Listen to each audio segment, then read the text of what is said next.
Welcome to Same Cast Different Day podcast, y'all. My computer is decided to go on a whole fritz right now. I don't know what's going on. It's going on. Yeah, it's Tina fault because we was late. I was like, I made us 2 minutes late, but Tina made us 6 minutes late. So we don't talk about that.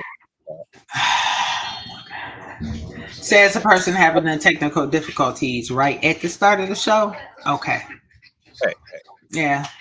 I'm still working with it.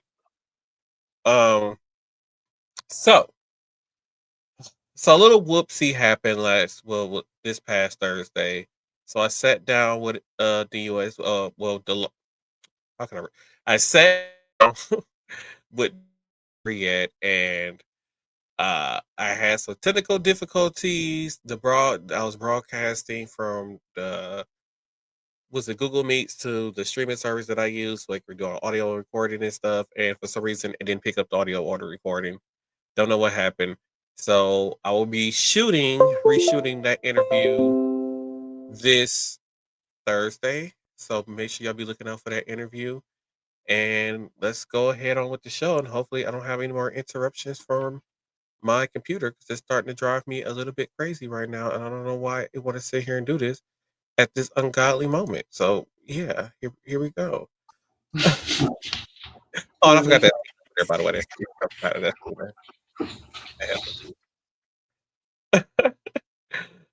Yeah, and by the way, you can scan that QR code right there for those of you who are watching the video version in the top left hand corner, I believe it'll be for you.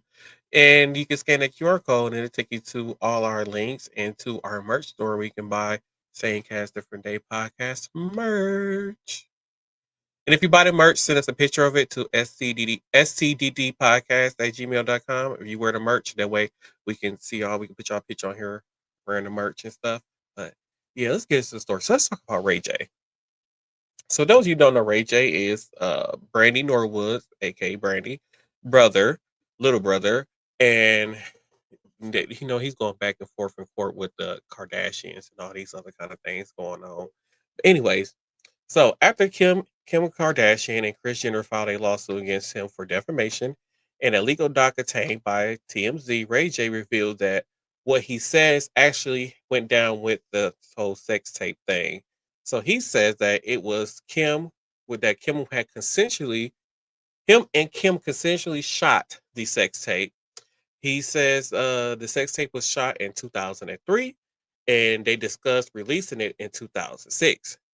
See, back in the day, this is what celebrities was doing. Like people do to try to get famous back in our day. Like all the celebrities was doing sex tapes. So it's like they wasn't famous no more. So they tried to get some attention on themselves and stuff. So they do sex tapes and put the sex tape out there. And they were like, nah, we ain't released the sex tape. Like, girl, we know you had something to do with that sex tape, But so yeah, let's keep the story going because I'm like it just get way, way, way, way, way more messier. Okay, so anyway, Kim insisted that Kris be in charge of releasing and commercially exploitation is what they say of the film. Now, in a lawsuit filed by attorney Howard King, I don't know what that man looks like, but a name like Howard King, he sounds like like a strong man that you don't want to mess with. That's a strong name for Howard King. I'll let him represent me. But anywho, Ray J claimed that Kim and Kris have spent 2 decades peddling a false story that the sex tape was leaked against her will. We all know that sex tape wasn't leaked against her will. Like that one girl from I can't think of her name, but that one girl from Love and Hip Hop, and she did the sex tape, and then she spent the whole season trying to tell people and convince people that she don't know how the sex tape got out there, and she don't know who did it and who could have leaked it, and all these other kind of things. And then it turns out that they actually shopped around their own sex tape to different porn sites and companies and stuff like that to try to get it out there for attention because with these reality shows you got to have some type of drama going on to stay on these shows these days. But oh wait, somebody I don't know why Tina ain't tell me that there was some comments. Oh, what's this, mate? So what we do is we just discussing, what goes on in like pop culture. Then we're gonna talk about, you know, uh Donald Trump and Marjorie Taylor Greene, they broke up. So we're gonna talk about them and stuff later on in the show. Oh my god. Um. So yeah, like I said, so they they do whatever they can to stay relevant when they release these sex tapes. But um, like so we get back to the story. So when in reality, they say it got shopped out to the highest bidder. Basically, it sounded like Chris was the one who shopped it out to the highest bidder. Now Ray said that Kim and Chris are furious and he no longer wants to play along with their tall tale of what happened with this Kim and Ray J sex tape. And Kim and Chris's attorney told TMZ that he realizing he after realizing he is losing the case, and losing is a way is the way he just disjointed, rambling, destruction is not intimidating anyone. Is what he's trying to say that Ray J was trying to do right now with this frivolous case that he got against Kim and Chris Kardashian. But then Ray J, now listen, y'all gotta get this one. Ray J says that Kim Kardashian, well, the Kardashians, Kim, Chris, and Ye, I guess they talk about Kanye West, they just refer to him as Ye in this story, falsely accused him of sexually assaulting Kim while she was asleep, releasing revenge porn as extortion. And Chris and Kim and their production team, the company, they entered into this settlement, right? And then within this settlement, it was for $6 million. But hold on, we go home and go back to one thing. Now, Kim, we know that you was willingly having sex with Ray J. You ain't gotta try to make it seem like that boy is salty. You was willing. I bet every last time you was willing.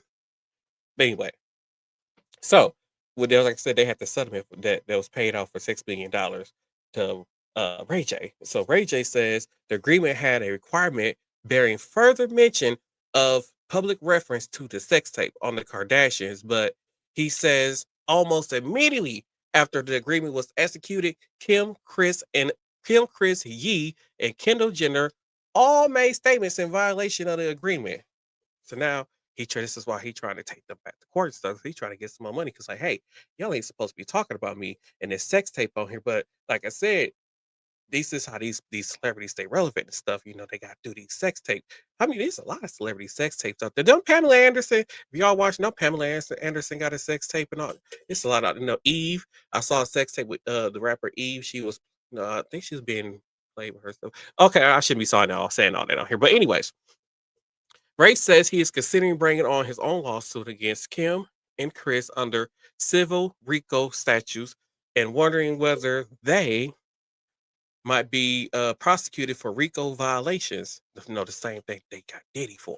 So he said that while he was interviewed on TMZ's Tubi doc, United States versus Sean Combs, featuring an aside by the Kardashians and RICO, in which he said, if you told me that the Kardashians were being charged with racketeering, I might believe it. And you know what? I might believe it too.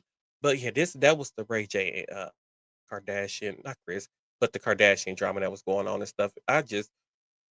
All this is just money. I think because they try to sue him for defamation, right? That he's like, no, I might lose this case and I don't want to pay all this money for defamation. So then he trying to come up with his own lawsuit. But anyway, on both sides, they're wrong and they need to figure that stuff out. And that's all I got for Ray J and the Kardashians. And I believe Tina got an update about, oh, Lord, I'm so tired of this man. Why would he just go away? He needs to go away like the orange tangerine that don't know how to blend his makeup. He just needs to go away. You know he trying to stay relevant. So Diddy, of course, stays in the news. I was almost thinking I didn't have anything to report on him this week, but here he is. No, I'm not a Trumpy. Trumpy? I'm not a Trump I've never supporter. heard that before. Trumpy? Nah. Anyway, so Diddy's release date has been pushed back to June 2028 instead of May 2028 because of all the shenanigans he's been doing, right? Like he supposedly had the liquor in his possession while he was in prison.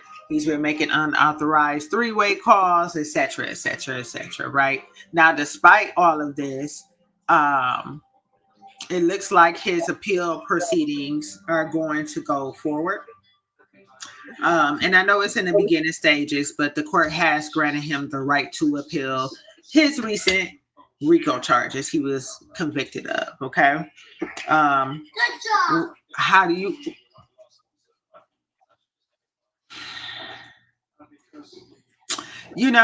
when you be reporting stuff, I be trying to sit here real nice and attentive, like, I'm listening. but when I be reporting stuff, here you go, turning up bottles of wine. I thought you wasn't gonna notice. You thought we couldn't see you? Oh yeah, I thought I was invisible. Okay. Anyway, but yeah, so Diddy is always going to stay in the news. He wants people to keep talking about him, right? So wait till next week for more shenanigans. um, so this is probably just like a little tidbit of information. I don't know how many people care, but I cared. So after 232 years, Trump has ordered the U.S. Mint to wrap up production on the penny. Which is gonna cost us a whole bunch of money because now these stores gonna be rounding up and stuff. They ain't gonna round down, so they're gonna round up and it's gonna cost you more money to buy stuff. And it's already economy where it costs too much money to live in. So this past Wednesday, the U.S. officially wrapped up production of the 1 cent coin. So supposedly, Trump feels like the penny is an unnecessary cost, and this is why the production is being wrapped up. But there are reports emerging that the final pennies minted may go for as much as $5 million at auction. $5 million for a damn penny. I said, well, let me start vacuuming up the pennies that's on the floor of my car and like start saving them. Right. I'm like, I got that 1 cent. Here you go. I'm just gonna hang on to it. They don't make these anymore, baby. Right. So I thought that was kind of crazy, but Y'all, let's talk about the Republican Party. So it's been some mess going on, and it's starting to fall. So it's always some mess going on. What you talking about? here, I swear, this last couple of days, what's been coming on the news just make you want to drink. Like it make you want to smoke a cigarette. So ever since the government reopened, we have been seeing the Republican Party just start to fall apart. Right after the government reopened, we've seen there was these emails that came out that supposedly Jeffrey Epstein has sent out to other people, and then the whole White House just went into a panic. Everybody over there just, oh my God, this is happening. We need to figure out something. We need to figure out how to change the story. But you can't change the story right now because it ain't no change in the story. So in one of the emails, Epstein had told Maxwell that Donald Trump spent hours at his house that Donald Trump spent hours at his house and he knew about the girls, and they said he ain't Bart. So basically that Donald Trump didn't tell that the girls, underage girls and stuff was there. So they wasn't worried about him barking about the girls being there. Now, after all that came out, Donald Trump had withdrew his support for one of his closest allies, Marjorie Taylor Greene, after she publicly demanded that the Epstein files was to be released. About damn time. We've been waiting on this for all this time. Anyway, in an online statement, Marjorie Taylor Greene has said that President Trump just attacked me and lie about me. I haven't called him at all, but I did send him these text messages today, and that's what she said. Then she went on to say, apparently this is what sent him over. This is what sent him over the edge, but she didn't really show us what really sent him over the edge because she didn't show us the text messages. I don't know why she put that like that on Twitter, but anyway, she goes on to say, of course he will be coming after me hard, coming at me hard. To me. As a matter of fact, this is her words, y'all, that I'm reading. So this is exactly how she said it. So if the grammar is not right, y'all need to tell Marjorie Taylor Greene to go back to school. But of course, he will be coming after me hard to make an example to scare all of the other Republicans before next week's vote. They're supposed to be voting next week on the Epstein files, by the way. It is astonishing and really hard. He's fighting to stop the Epstein's files from coming out, and that he actually goes to this level. He actually went to this. He going through all this stuff to stop these Epstein files from coming out because he know he's in there. And he know that he did some illegal stuff, y'all. I'm telling you, he knew. I feel like he ran for president a second time just because he knew. He knew that them files was gonna come out, and I said while he was that was gonna come out. And if he would these files would have came out while he was a regular citizen, boom, jail. He's going to jail. But it's no they he knows it's gonna be hard because now he got all his friends and stuff in the Congress. So he try to keep them all together and under control and stuff. So that way they try to get the different areas so they can get these seats and stuff. So that way they can keep he can keep the votes and not release these files from getting out. But anyway, That was the sound it was gonna make when they got him.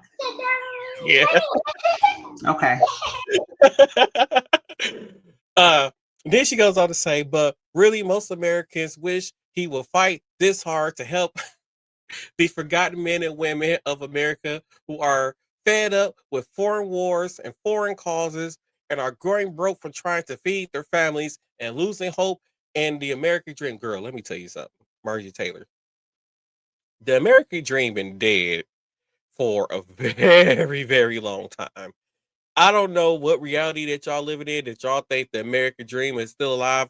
It is dead because they can't buy food, they can't buy houses. Hell, you can barely afford car insurance in day and age. Hell, you can barely afford Christmas. Matter of fact, if you are a single person, you might as well be set up to eat bologna sandwiches for the rest of your life. But that's the way how this economy is going right now. The American dream is dead. Then y'all got the nerves to be talking about a 50-year mortgage. Who the hell want to pay a mortgage for 50 damn years? These people gonna be 75, 80 years old, still paying the damn sir. Fix it. Fix it. So she also said in another statement, I am now being contacted by private security firms with warnings for my safety, and warnings for my safety as a hotbed of threats against me are being fueled and egged on by the most powerful man in the White House. The man I supported and helped get elected. She did. She was standing on that, helping that man get elected. And then when they was having the State of the Union and what's his name? What's our former president name? What's his name? Joe. The old man Joe. But old man Joe was in office and stuff, and he was doing the State of the Union, and he had all the congressmen and stuff there. Hold And on, wait a minute. You forgot Joe Biden's name? hey, hey, hey, Okay. hey, hey. But yeah, she would cut off Joe Biden when he was talking during giving his State of the Union address. She was cutting him off and all this other kind of stuff. Just wasn't listening to him, and then it was just being rude and evil. But anyway, she said aggressive rhetoric attacking me as has historically led to death threats and multiple convictions of men who were radicalized by the same type rhetoric being directed at me.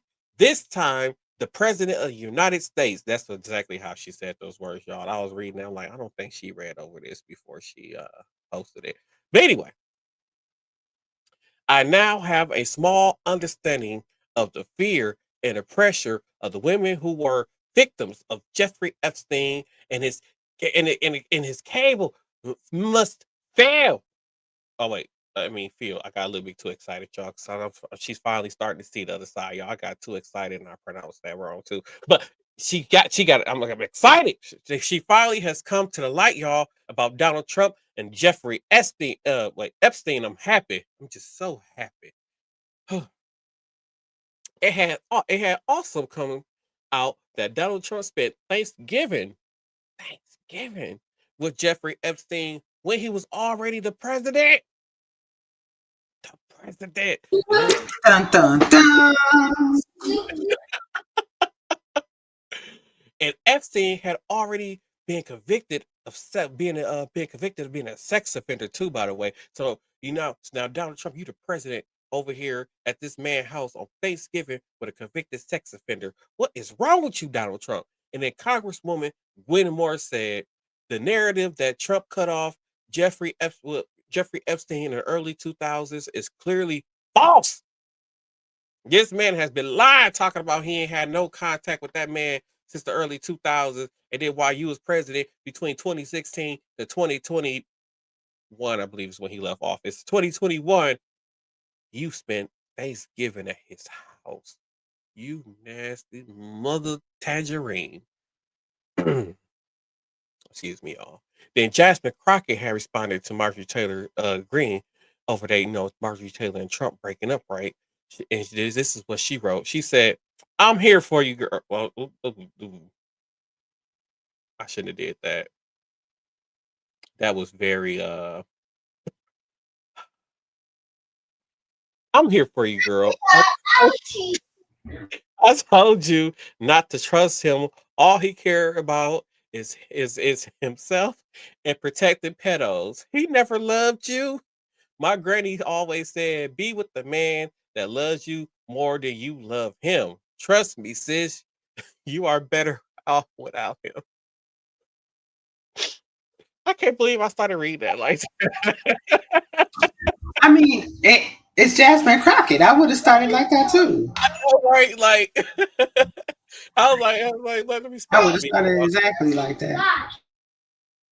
But yeah, like I had said before, like I feel like he only ran again to win the election again because one, to really stop these files from being released, and then two, to take from the poor and give to the rich, and which is exactly what he did when he created Doge and this whole big beautiful bill. It was literally about taking from the poor and giving to the rich. And the fact that Donald Trump is doing this mess, doing this shenanigans, I'm just I'm over it. I'm over it. I'm over him.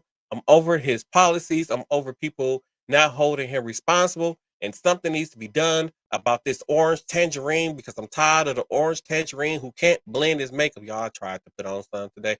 It looked okay up under my eyes. I left it under my eyes. So it looked pretty okay. But yeah, I tried it today. But yeah, let's talk about SNAP benefits. Okay, it's gonna be all right. So update on the SNAP benefits, right? So we know that the government they came to whatever the agreement was, and we're no longer shut down, right? Word. So coming up out of all of this, I believe I reported last week on how deeply affected the SNAP program was, right? Especially because of the holidays, et cetera, et cetera. So Mhm. now the Trump administration is planning to require all SNAP benefits to reapply for benefits because it looks like there was some fraudulent things going on. But get this, it was the data was only taken from 29 Republican led states, right? Mhm. So they're saying that these 29 Republican led states are saying that approximately 186,000 deceased individuals were receiving SNAP benefits. How is that? Hold that. Hold on. See, this is what I'm be talking about because I could have sworn that a few years ago they said, not even a few years ago, but earlier this year they were saying that there was people getting Social Security checks who were 140 some years old or something like that. Like how? I'm pretty sure y'all would know when a death certificate is filed. Y'all get the information like, yeah, this person dead. We ain't got to pay this money out no more. I mean, I'm pretty sure that's how it works. How did you not afraid sit here and tell me that it's 186,000 deceased people getting food SNAP benefits? Like, how's it? Don't they got to renew it every 6 months? So I don't understand. There's a renewal process every 6 months, or however how many they supposed to do it. How the Here in hell? Wisconsin, it's every 6 months. I'm not sure what it is in every other state. Okay, see, wait, here in Wisconsin is every 6 months. So I'm just not understanding how y'all still send out benefits to 186,000 people. So like, is it a family member that's still pretending to be that person? Because I know at some point you know what people do it over the phone and stuff. But I'm still like, you guys send like paperwork in and verify this and verify that. So like, how how it just don't seem possible. It's very possible. I mean, I kind of feel like human error, right? It could be that they don't know the person is deceased. Maybe somebody is missing and nobody was reported missing and they actually turned out to be deceased. And maybe they were Jane Doe, or maybe it was just an accident. It could be something fraudulent going on. Like I feel like it's a lot of human error Mhm. um, when it comes down to like the benefits and stuff, right? Mhm. So, At so like, 186,000 that's a lot of people who need to be fired. I'm surprised it wasn't a higher number than that. Out of 29 states, that's all they found. I'm surprised it wasn't more than that. And I mean, there's other different ways to fraudulently get benefits for the people that are living. So these are just the deceased individuals, We right? gonna we gonna have to figure out those steps we need Oh, to. I'm not going to put nobody. Absolutely not. Before we get off the camera, I'm not. Listen, I'm not going to make anything easier for the government. I'm good. Mm-mm. We ain't gonna. We ain't gonna. Mm-mm. help me, I'm poor. Mm-mm. That's how I be. When me and Tina finally go on a trip somewhere because I'll be poor. So when me and Tina finally go on a trip somewhere, she bougie, so she can get in first class and stuff like that. I'll be like, I'm gonna come sit up there next to her, like, sir, you wanna go back to your seat? I was like, I'm gonna look at her like, help me, I'm poor. I'm gonna give her a real sad, like how she did on Brian's May. I'm gonna do that exact face, like, help me, I'm poor. I, I can't take you nowhere.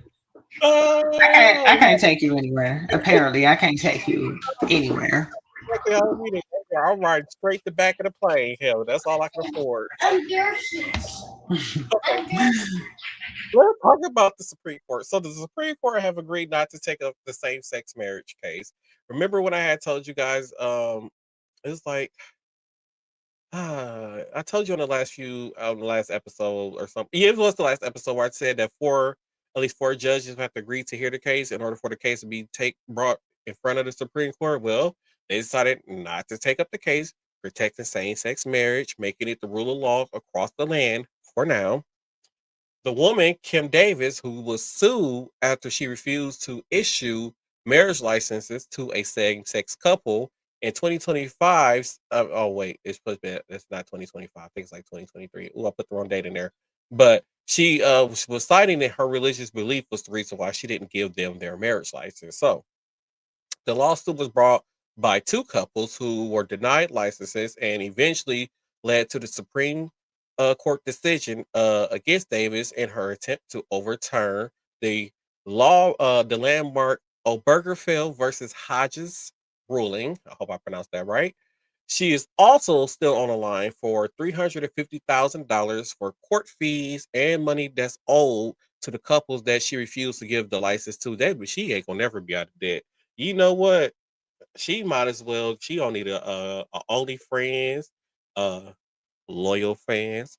Um, I'm so messy. I am so messy.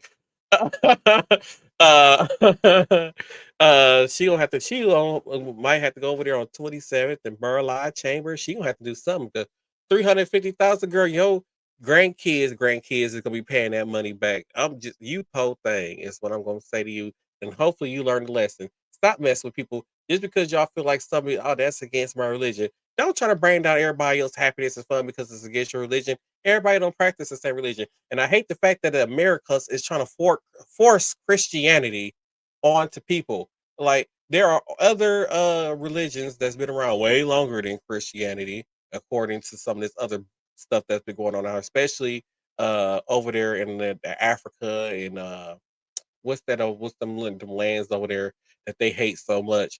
Where the I don't want to say Arabians, are they like Indians? I think they're Indian, but they make fun of them when they come from like India and stuff like that. Where they got all these historic like stuff that's mentioned in the Bible and all this other kind of stuff over in the West Africa, not West Africa, but East Africa and all that stuff that they refuse to admit. Like a lot of people don't want to admit that Jesus is black, but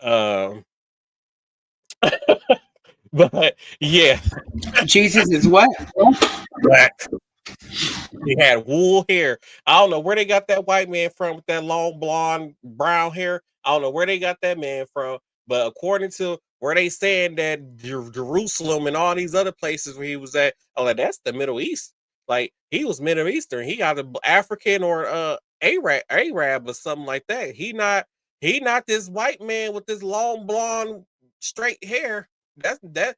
That ain't real Jeebus. I don't know who that is. That's fake Jeebus because that ain't real Jeebus. Jeebus is supposed to be. He got wool hair. He got like I need a hot comb to straighten it hair. That's Jeebus. I don't know where you Jeebus from, but yeah, that you lady, you and your family screwed though. Pay that 350,000. So I am so horrible today. I really am. So let's talk about this. Messy. Y'all, I wish I could tell y'all about the tea that happened over this weekend. But anyway, let's talk about what happened in Texas. So in Texas, there was this pregnant woman who went to the ER and she was very pregnant. And they said they pulled up to the ER doors and the woman went in and she was like, my daughter is about to have her baby. I need help, da da da da. So they told her that she had to bring her daughter in. Then it was like, well, the wheelchair is by the door. Then the mama went by the door. Then she ain't no wheelchairs by the door. So then the nurse finally went somewhere and got the wheelchair because she said she had to keep yelling and stuff to get the wheelchair, so for them to get the wheelchair. So then the nurse and stuff, I thought they supposed to come out because I seen this at Purgatory. So at Purgatory, I see like nursing staff and people, they go out there and help the people out the car and stuff and bring them until they take them to the back immediately. And especially if they're pregnant, they take them straight to the labor and delivery part of the hospital and stuff. So they didn't do all that. So instead, and then on top of that, they made the mama move from the front of the emergency door to another entrance and made her mama bring her in through there. And then she said while she was parking the car, her daughter was still sitting in the lobby in pain. And then this wide red haired nurse was just sitting there asking these lady questions while she ain't playing. I'm gonna play the video for y'all because it pissed me off. I'm gonna play the video for y'all. Fuck! When's your due date? Right now. Is your due date 11? What? How many times have you been Miss pregnant? Heifer just sitting there casually like this lady ain't screaming for her life. Is your third pregnancy? Yes! You have 2 babies It's at in home? my ass! You have 2 babies at home? Who's your doctor? Lang is her doctor. Because that's exactly what it feels like. For real.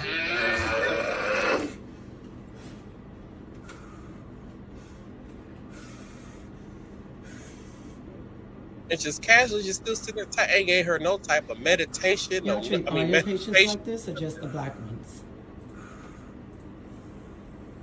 Beverly, this is the first time I have a patient for you. Alright, last name is Jones. She's G3P2. She in between contractions, but that next one coming. You said it was the 10th. She was on the phone just like, bitch, this is that's what this She is an had emergency. 3 pregnancies, 2 babies at home.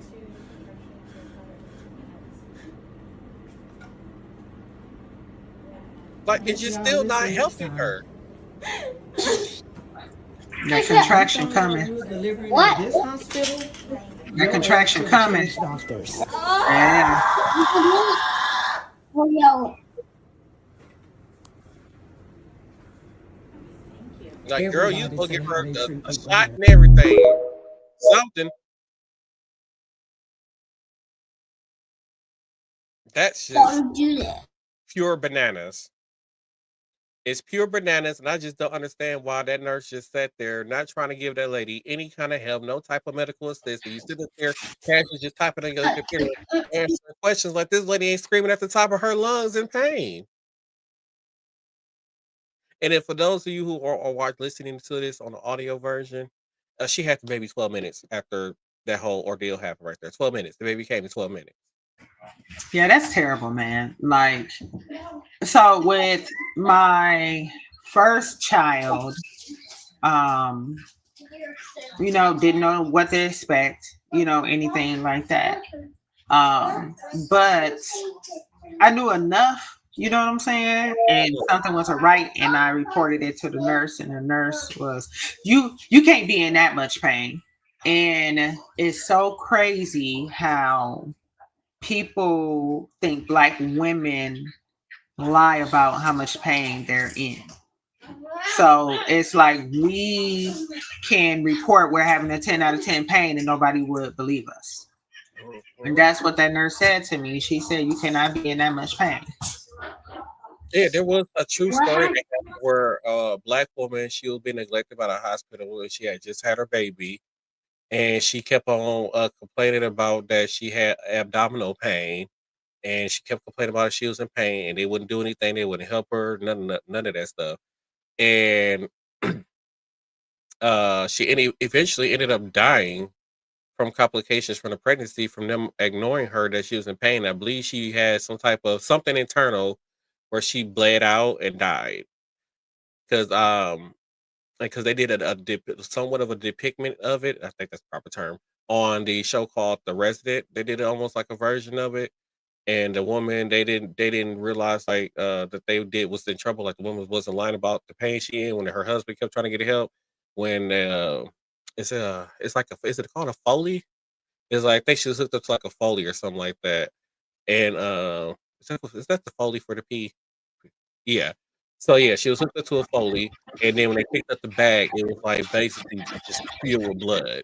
And then that's when they finally decided, like, oh yeah, we need to help this woman. Like something is wrong, but it was too late. She had already had complications and died soon after. They finally realized that, See, that's what I be talking about. uh,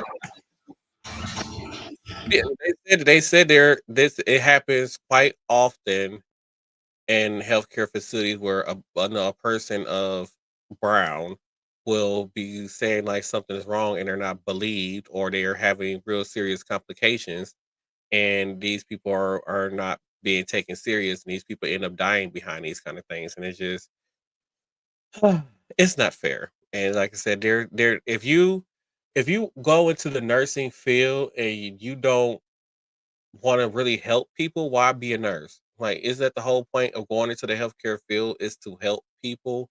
And for you to not want to help people, like, what was the point of you going into that field? Stop. Because they just think nurses make a lot of money. Newsflash. Right. Yes, you got to do work. Okay. So, about 2 to 3 weeks ago, y'all remember when I played a video that was posted by the Daily Mail where there was a officer, you saw an officer in his police car and he was like driving through a field and he almost ran over a man and he started chasing a man around the neighborhood in his car trying to hit him. So, that officer is now being charged, and it includes murder, assault, attempted murder, assault, reckless driving, and misconduct in office. And I'm so happy this stuff got on camera because um when I talk to so you guys gonna hear the story when I the next episode when I talk to oh crap, why is his name why am I'm spacing out on his name? Oh, Dakari.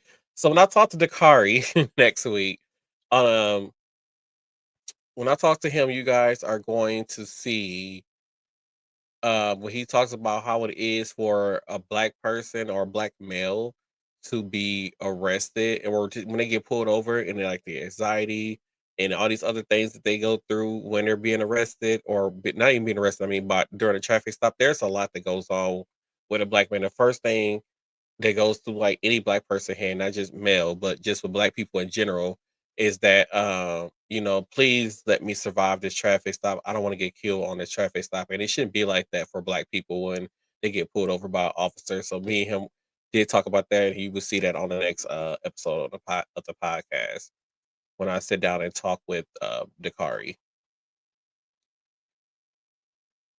And it seemed like Tina has a story about some local cases. I do. I got some crazy. Right. I got some crazy local news. Okay. So, two popular chefs in the Milwaukee area have gotten themselves into some really deep trouble. The first chef we're going to talk about, his name is Corey Kirkwood, and he was recently sentenced to 16 years in prison for sexual assault of a minor, soliciting, and trafficking charges. Okay. So, I've seen this guy basically trolling other people because people were saying, what he did was wrong. He was maintaining his innocence. He was Mhm. still selling plates, what have you, right? So he was accused. and exploiting a 15-year-old girl, and he filmed parts of it. So he will be serving 16 years in and 14 out. So in addition to him being a chef, he also was an activist. Figure that. How are you an activist? How do you call yourself an activist, but you out here trafficking innocent young girls? Like, make that make sense. Like, no. And then deny it. Apparently, they must have had enough evidence to convict him. And you filmed it. Like, now, I didn't know that part of it. I knew it was a young girl, but I didn't know what are you doing? Yeah, It's you crazy. yourself doing illegal activities with a young girl, and you didn't think in nowhere in your head, like, no, this is wrong. This ain't gonna never come back on me. Like, what are we thinking? They're not thinking. That's the problem, right? That's the problem. Now, I got something even crazier story, right?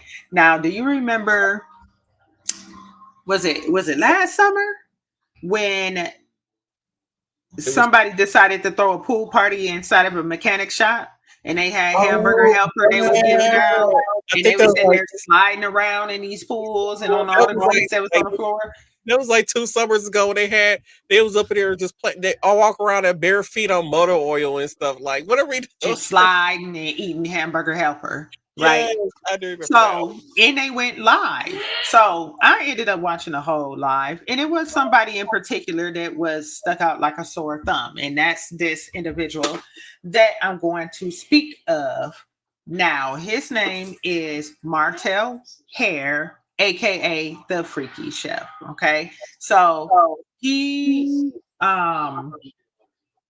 was caught in Oklahoma, I believe, on the 10th of November, after allegedly fleeing Wisconsin following the death of an alderman's nephew. His name was Marquise Champion. He was only 16 years old. Okay. Now, the shooting actually happened on the 20th of October, and they found him in Oklahoma on November 10th. So it was apparently a lady like recognized him and called the U.S. Marshals, and that's how he got caught, right?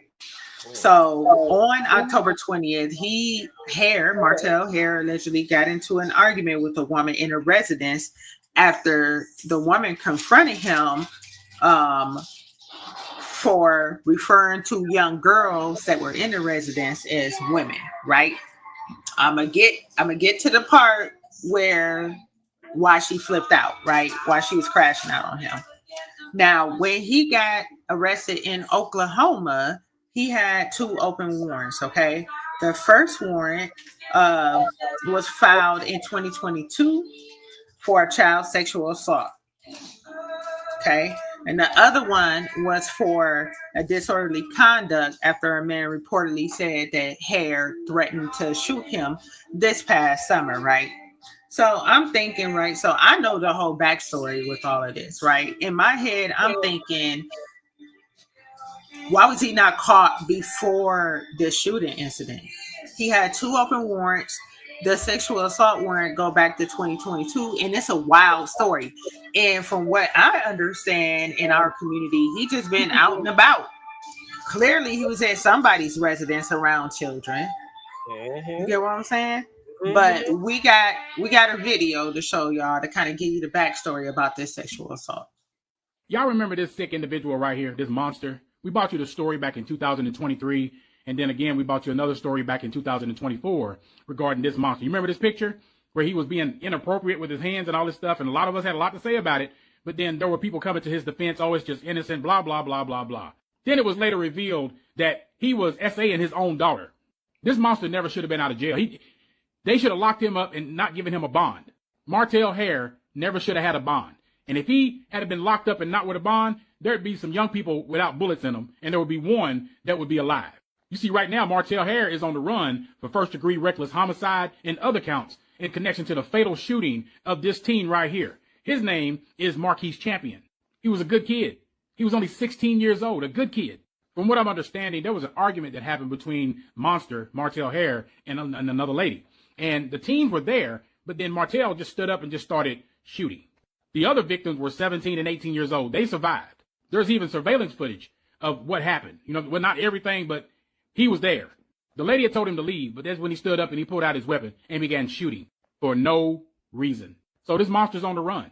And I hope that the community, the same community that was supporting him, buying his dinner plates, the same community that called themselves having his back, supporting the stuff that he's done. Do y'all know everything that he's done and still getting away with? This monster has been charged with more than a dozen felonies dating all the way back to 2004. And it's sad because the majority of them were dismissed or not prosecuted. Just 4 months ago, he was charged after police said that he threatened to unalive somebody. That criminal case is also stalled because he wasn't arrested. And going back to that picture, he was arrested for SA back in January 2023, but it's still pending because he never showed up to court. How hard is it not to locate him? He was right there selling dinner plates. He's right there in the community. He's right there in everybody's face. Why is he still walking around? 2 years ago, he was charged with SA of a child. 2 felonies that carries up to 60 years in prison. But he failed to show up to court. At this point, I blame the community because y'all helping him out. You are tolerating his mess. So this is a call to action. It's time to put boots on the ground. Yeah, I agree with them. Like, that was crazy. So the story with his daughter, the sexual assault of his daughter, the alleged sexual assault of his daughter, right? Because he hasn't been convicted. So he supposedly was somewhere, got intoxicated, came home, and started doing something sexual with somebody that was in the bed who he thought was his girlfriend, right? Turns out it was his daughter. So he supposedly was appalled. He apologized, etc., etc., etc. Right? Moving forward, that same girlfriend caught him. I believe they were in a car, and he was sexually assaulting his daughter again. And then that's kind of when everything came out, you know. He went by the name of Chef Gotti. Okay. And he was still out here selling plates for a long time, and then he kind of died down. So when I heard this story about the 16-year-old getting shot and killed, I was like, he wasn't in jail? Like, where has he been? But apparently, like, when his face came up on the news, everybody was like, yeah, he was still out and about. He was still going to the clubs, kicking it. He was still doing all this stuff, and nobody turned him in. I mean, I knew nothing about our him. city ain't that big, you know. I didn't know nothing about him. I didn't know this was a thing that was going on. I had no clue this is going on. I didn't know this man was. This is all new to me. And yeah, this was crazy. So when I seen him pop up again, I was like, "Yo, ain't that the weirdo that?" The fact that he was out here selling his daughter, find him selling plates at, and yet y'all couldn't find him. Like, it just didn't make sense to me. It didn't. I don't. Oh, that's bad policing. That is very, very bad policing in my. It's bad policing, but it's bad on the community too. Yeah, it is. Like, what are you doing? Now you got two. It was so the other 2 people that were shot and survived. Those were the 2 young ladies. Apparently, he was talking to, and I believe the way that I had heard the story the first time I heard it, the young man, like hair was getting into it with the lady who told him to leave, and the young man stepped up and he pulled out his pistol and got to shoot him. And then ran like the coward he is. And now look at you. What was you doing in Oklahoma? Of all places. And you still got found. Oh, some people are just not good criminals. They still found you. I believe they had put out an award. Somebody must have put out an award for his arrest or something like that. Which they should have. He should have been in jail. Where's the mama? That's a good question. Yeah, it was crazy. Like when it first came out, it was a lot of people actually defending him, talking about people don't know he loved his daughter, this and the other. He would never do such a thing. That was a misunderstanding. and turned out you Donald Trump and family photos. Like, what is wrong with you? Yeah, and then the Christmas pictures that everybody was talking about, like his hand was inappropriate, like he was, I believe the young lady. So he was sitting down on the ground and he had his legs open, and one of the children was sitting in between his legs, and then like his hand was like on the inner thigh of another young lady, Mm-hmm. you know. So I mean, nobody thought about it then because they like, oh, that's his daughter. But like after all of this stuff came out, like, and I mean, the girlfriend said something about it. Mm-hmm. Lord, this man, he needs to be buried under the jail. That's all I got. Bury him under the jail and throw away the key. Yeah, so I ain't buying no place for none of the rest of you ninjas. Don't well, ask me to buy a plate. No, thank you. well, with that being said, we ain't buying no plate. Let's head into final thoughts.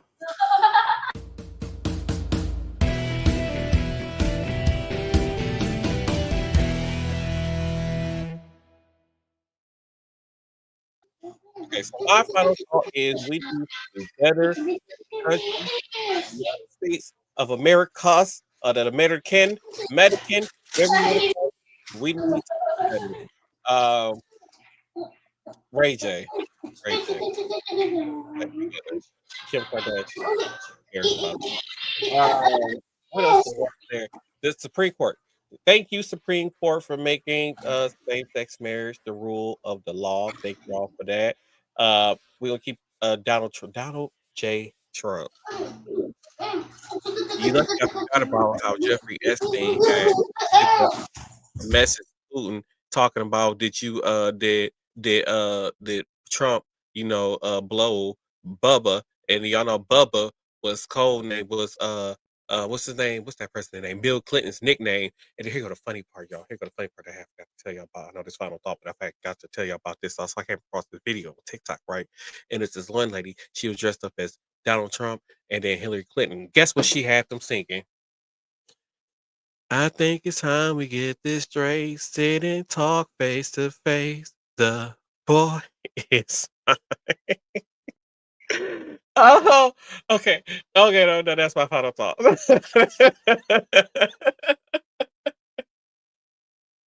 I'm a mess sometimes. Yeah, that's I'm not finna deal with you. All right, so my final thought is Trump is about to waste a whole lot of money trying to recertify people that get SNAP benefits, especially if they're not even due for their renewal. Big waste of time, big waste of money, right?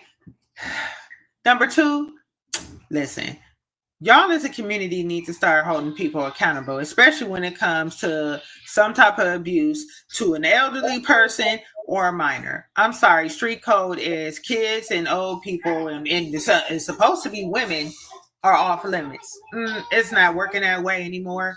Y'all make me sick. Like, this is nuts, okay? You cannot possibly think that hiding somebody that was sexually assaulting a child is okay. What's going on? agree.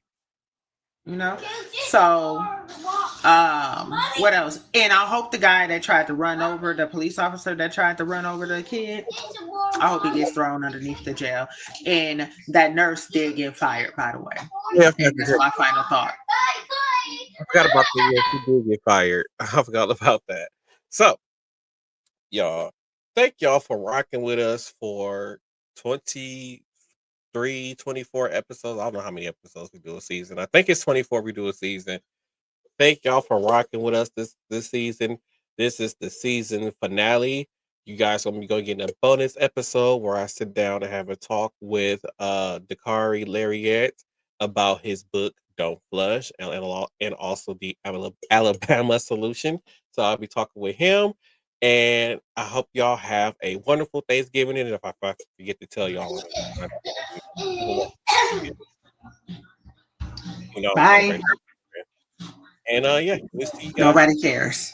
on a new episode of coming to new season of the Same Type of Day podcast. Y'all have a good one. This is all. All right, okay. All right, all right. Bye. All right.